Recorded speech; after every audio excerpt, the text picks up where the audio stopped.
সাতক্ষীরাতে বাণিজ্যিকভাবে ভাসমান মধুর চাষ দিন দিন জনপ্রিয় হয়ে উঠেছে।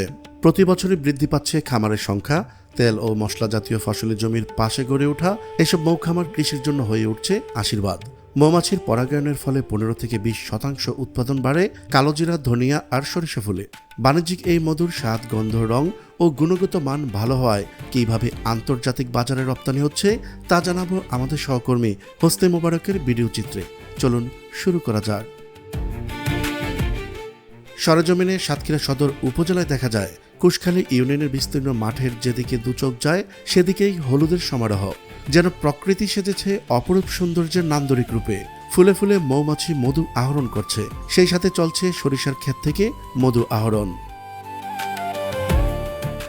সাতক্ষীরায় সরিষা ক্ষেতে কাঠের বাক্সে মৌমাছি পালন করে মধু উৎপাদন দিন দিন জনপ্রিয় হয়ে উঠছে। চলতি মৌসুমে জেলার বিভিন্ন এলাকায় সরিষা ফুল থেকে মধু সংগ্রহে বসানো হয়েছে প্রায় 10,000 মৌ বক্স। কেজি 250 কেজি প্রত্যেক টানে, মানে প্রতি সপ্তাহে 250 কেজি। এখানে মনে করেন যে 20 থেকে 30 মণ মধু হলো সংগ্রহ। 20 থেকে 30 মণ মধু আপনারা এই 300 বক্স থেকে সংগ্রহ করতে পারেন।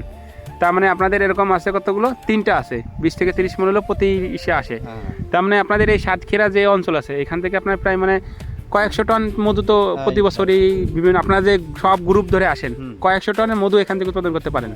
এসব মৌমাছির বক্স থেকে 75 মেট্রিক টন মধু উৎপাদনের আশা করছে কৃষি বিভাগ। প্রতি বছর সাতক্ষীরা সদর উপজেলায় হাজার হাজার হেক্টর জমিতে এভাবে সরিষা চাষ হয়।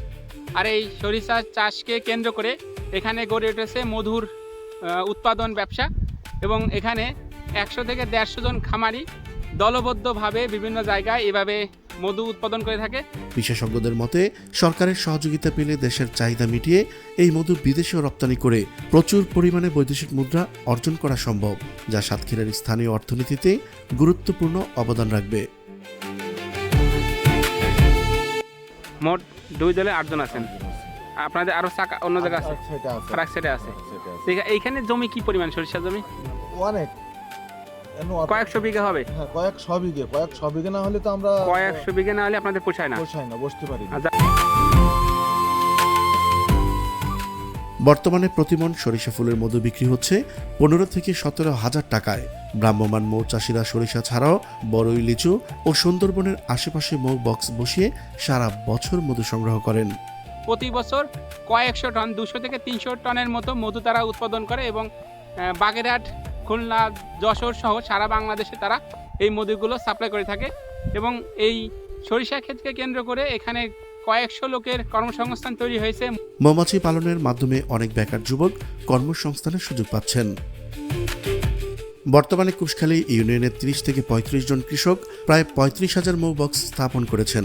লক্ষ্যমাত্রা অনুযায়ী এবার 75 মেট্রিক টন মধু উৎপাদন সম্ভব হবে বলে আশা করছে কৃষি বিভাগ। এই খাতে জেলায় প্রায় 15,000 মানুষের কর্মসংস্থান হয়েছে বলে দাবি করেছেন কৃষি বিভাগ। প্রিয় দর্শক, আজ এই পর্যন্তই। দেখা হচ্ছে পরবর্তী ভিডিওতে। ততক্ষণ পর্যন্ত মহান আল্লাহ তাআলা সবাইকে ভালো রাখুক, সুস্থ রাখুক। আল্লাহ হাফেজ।